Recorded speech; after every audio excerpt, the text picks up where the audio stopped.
Today we're going to discuss the most important thing that you need to get right when it comes to your marketing and sales processes. So if you're a solopreneur going about this yourself, obviously you're going to fulfill the roles of both sales and marketing and then delivery as well. As the business matures and you bring people inside of this business, this is where you really need to define whose role is what, and that's what we're going to talk about today. So the most important thing you need to get right is understanding your lead flow that you need, who's in charge of that lead flow, when does a lead get turned over to the sales team. Because what happens so often is that marketing's generating leads, sales is trying to close leads, but it's unclear about how qualified they should be, how much interest should be there, and that's what needs to get defined. So let's talk through the spectrum of marketing into sales. So firstly, we've got branding and brand awareness. Now that is clearly a marketing task. It's about developing the awareness both online and offline to make sure that your target market knows who you are.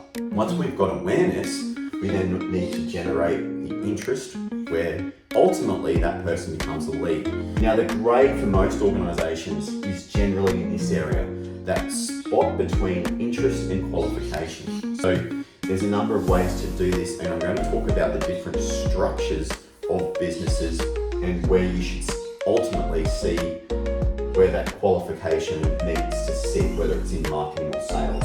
But from there, once we do have a qualified lead, obviously that's over to the sales team to then close it from there.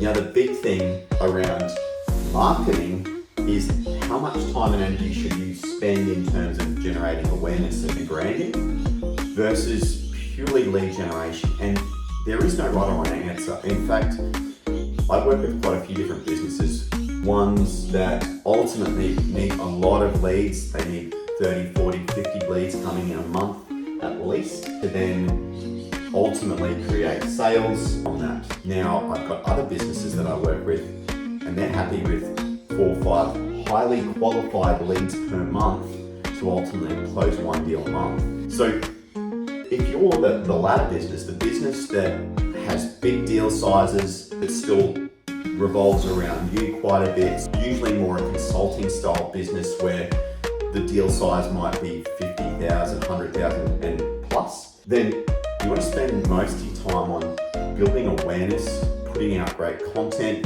and being hyper targeted in how you approach your target audience.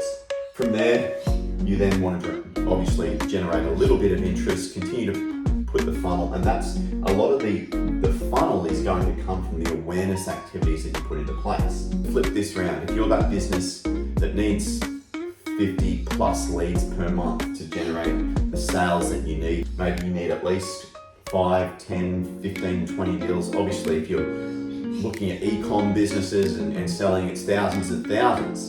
But there needs to be a strong focus on generating qualified leads at this point. So getting people, whether it's to a website, whether it's to a sales call, getting maximum number of leads through so that you can focus on closing. Now, as we go along as well, if you've got an owner, so if we're looking at marketing versus sales and this qualification piece that we talked about before, where should that fall? Now, if we've got really good inbound strategies in place, you might be running Facebook, Google Ads, that sort of thing, and you've got lots of leads coming through, then really the qualification piece can sit with marketing there. Why is that? Well, marketing can then put into place how these leads are qualified. Now, as an example, we might put up a survey on the website, we might screen them and do a call beforehand.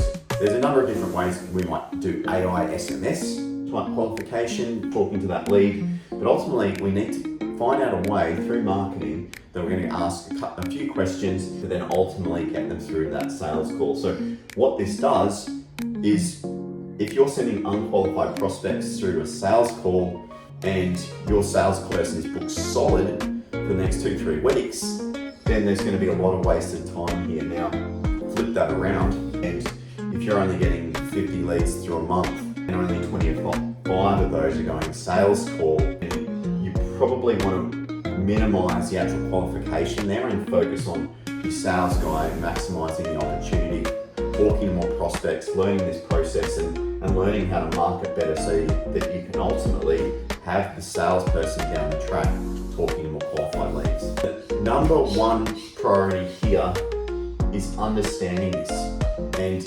applying it to your business. And then if you've got a marketing person and a salesperson, they need to be working together, giving each other feedback around how we can close this gray area and tighten it up so that the salesperson's happy, the marketing person's happy, and they both understand their roles and working together. Hope that makes sense, because this is ultimately what's going to create your marketing and lead generation machine.